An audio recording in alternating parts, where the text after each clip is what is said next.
Australia B team తోటి వచ్చింది, Australia C team తోటి వచ్చింది, లేకపోతే మన వాళ్ళు ఇది చేసేటోళ్ళు కాదు, వాళ్ళ పేస్ డ్రైవ్ మిస్ అయింది, వాళ్ళ బ్యాటింగ్ ఆర్డర్ సరిగా లేదు. ఏంది సరిగా లేదు? మనమా చెప్పింది ఆడద్దని? ఎవరు ఆడలేదు? వాళ్ళేగా. నేను కూడా చెప్తా పచాస్ మాటలు. 2023 వరల్డ్ కప్లో రోహిత్ శర్మ కనుక ఆ షాట్కి వెళ్ళకపోతే, పోనీ ఆ షాట్కి వెళ్ళినా కూడా ట్రావిస్ హెడ్ ఆ క్యాచ్ మిస్ చేస్తే మనమే విన్ అయ్యేటోళ్ళమేమో.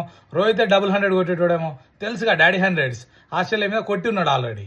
ఆస్ట్రేలియా మీద ఎట్లా ఆడుతున్నా మన అందరికీ తెలుసు. ఆ షాట్ మిస్ టైం కాకపోయి ఉంటే మనమే విన్ అయ్యేటోళ్ళమేమో. పోనీ మిస్ అయితే మిస్ అయింది.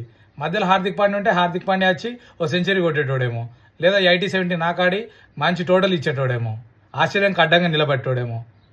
ఇఫ్ఫుల్ అనేటివి ఇవన్నీ మనం అనుకునేటివే. అనుకున్నంత ఈజీ కాదు. వాళ్ళ చెప్పింది రోహిత్ నా షాట్ ఆడమని. మనం మిస్ అయ్యి అవుట్ అయినాం, వాళ్ళు బాగా ఆడారు, గెలిచిర్రు అంతే. ఇంజూరీ అయింది వాళ్ళు ఆస్ట్రేలియన్ ప్లేయర్స్. మనం ఆడద్దన్నమా?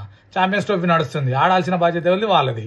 టైంకు మిస్ అయ్యారు. కొందరు ఉన్నోళ్ళు టీంలోకి వెళ్ళి బయటకు వెళ్ళిపోయారు, కొందరేమో రెస్ట్ కావాలన్నారు, కొందరేమో పర్సనల్ రీజన్స్, కొందరు అయితే డైరెక్ట్ రిటైర్మెంట్లు. ఎవరు చేసుకోమన్నారు? టీమిండియా చేసుకోమందా? వాళ్ళు బీటింగ్ కాబట్టి గెలిచినాం, సీటింగ్ కాబట్టి గెలిచినాం.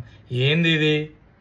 మనోళ్ళు ప్రతి ఒక్కరు కరెక్ట్ ఆడి ఉంటే నా కొడుకు మిగళ్ళు ఇది కూడా మాట్లాడవచ్చు మరి. ఇఫ్ఫుల్ అనేటివి ఇఫ్ఫుల్లానే ఉంటాయి. ఓకే, అది వాళ్ళ ప్రాబ్లం.